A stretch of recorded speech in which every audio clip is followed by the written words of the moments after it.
ചേരുന്നുണ്ട്. T V Prasad കൂടി നമുക്കൊപ്പം. ടി വി പ്രസാദ്, രാഹുൽ മാങ്കൂട്ടത്തിലിന്റെ സ്വാധീനം എത്രയാണ് എന്നുള്ളത് പൊതുസമൂഹത്തിൽ ഇപ്പോൾ നടക്കുന്ന ചർച്ചകളിൽ നിന്ന് കോടതിയും കണ്ടിട്ടുണ്ടാകുമല്ലോ. മുൻകൂർ ജാമ്യാപേക്ഷയിൽ പക്ഷേ രാഹുൽ മാങ്കൂട്ടത്തിൽ ശ്രമിക്കുന്നത് ഈ പരാതി തന്നെ വ്യാജമാണ്, രാഷ്ട്രീയ പ്രേരിതമാണ് എന്ന് വരുത്തി തീർക്കാനല്ലേ?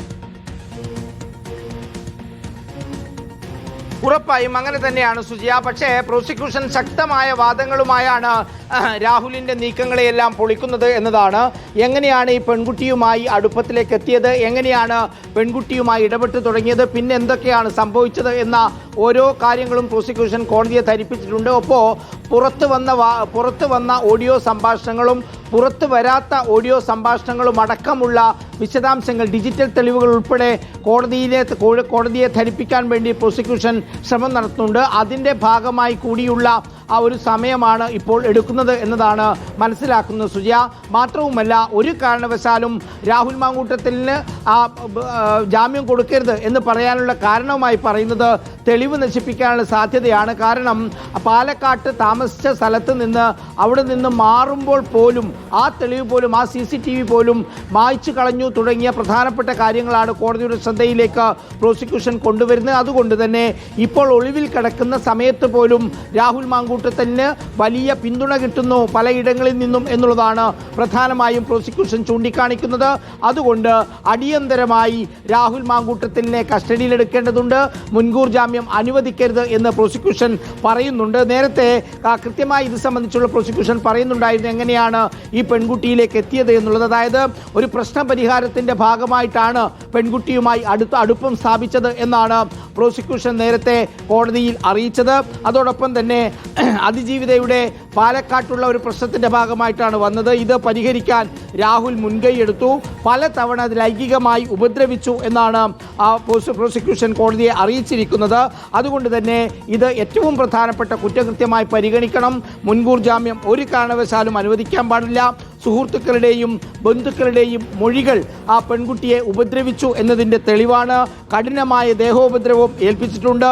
അതുപോലെ നഗ്നചിത്രം ഉപയോഗിച്ച് ഭീഷണിപ്പെടുത്തി എന്നും കോടതിയിൽ പ്രോസിക്യൂഷൻ അറിയിക്കുന്നുണ്ട്. നമുക്കറിയാവുന്നതുപോലെ പെൺകുട്ടിയുടെ നഗ്നചിത്രവും വീഡിയോയും വെച്ചുകൊണ്ടുള്ള ബ്ലാക്ക് മെയിലിംഗ് ഈ കേസിൽ ഉണ്ടായിരുന്നു എന്ന വിവരം നേരത്തെ തന്നെ പുറത്തു വന്നതാണ്. അതുകൊണ്ടാണ് പെൺകുട്ടി പരാതി കൊടുക്കാൻ ഉൾപ്പെടെ ഒരുപാട് വൈകിയത് എന്ന വാർത്തകളും നേരത്തെ തന്നെ പുറത്തു വന്നതാണ്. ഇക്കാര്യങ്ങളെല്ലാം ഒന്നിനു പിറകെ ഒന്നായി തെളിവുകളായി കോടതിക്ക് മുന്നിലേക്ക് കൊണ്ടുവരികയാണ് പ്രോസിക്യൂഷൻ. അതുകൊണ്ട് തന്നെ ഒരു കാരണവശാലും ജാമ്യം അനുവദിക്കരുത്.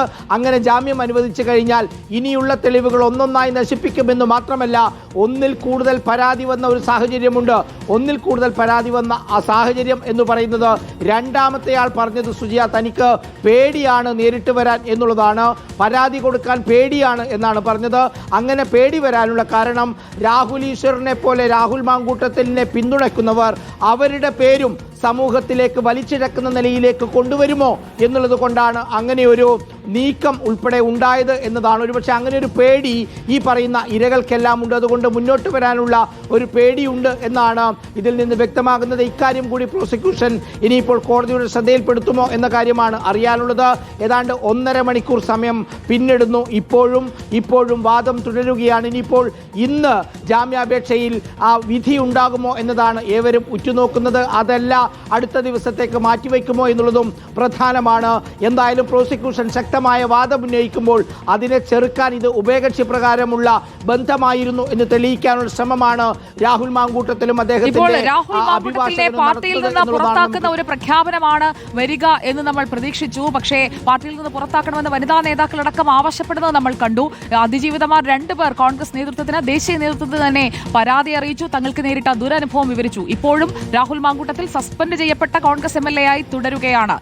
ഇനിയിപ്പോൾ നിലപാടുകൾ അത് ഈ രീതിയിലായിരിക്കും മുന്നോട്ട് പോവുക എന്ന് വേണ്ടേ മനസ്സിലാക്കാൻ? അതായത് ഈ പെൺകുട്ടി രാഷ്ട്രീയ സമ്മർദ്ദം മൂലം പരാതി നൽകിയതാണ്, രാഹുൽ തെറ്റുകാരനല്ല, ആ ഒരു നറേറ്റീവ് ആയിരിക്കില്ലേ ഇനി വരാൻ പോവുക? കോടതി മുറിക്കുള്ളിൽ കാണുന്നതും അത് തന്നെയല്ലേ പ്രസാദ്?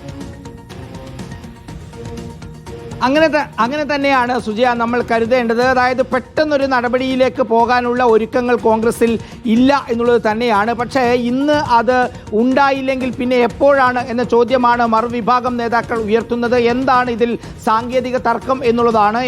ഒരുപക്ഷെ AICC ഉൾപ്പെടെ അത് തീരുമാനമെടുക്കാൻ KPCCക്ക് നിർദ്ദേശം കൊടുത്തിരിക്കുന്ന ഒരു സാഹചര്യമുണ്ട് എന്നാണല്ലോ നമ്മൾ ഡൽഹിയിൽ നിന്ന് മനസ്സിലാക്കുന്നത്. അങ്ങനെയാണെങ്കിൽ ഇവിടെ എന്താണ് തർക്കം? പക്ഷേ കോൺഗ്രസ് നേതൃത്വം പറയുന്നത് നേരത്തെ നടപടിയെടുത്തു കഴിഞ്ഞു എന്നുള്ളതാണ്.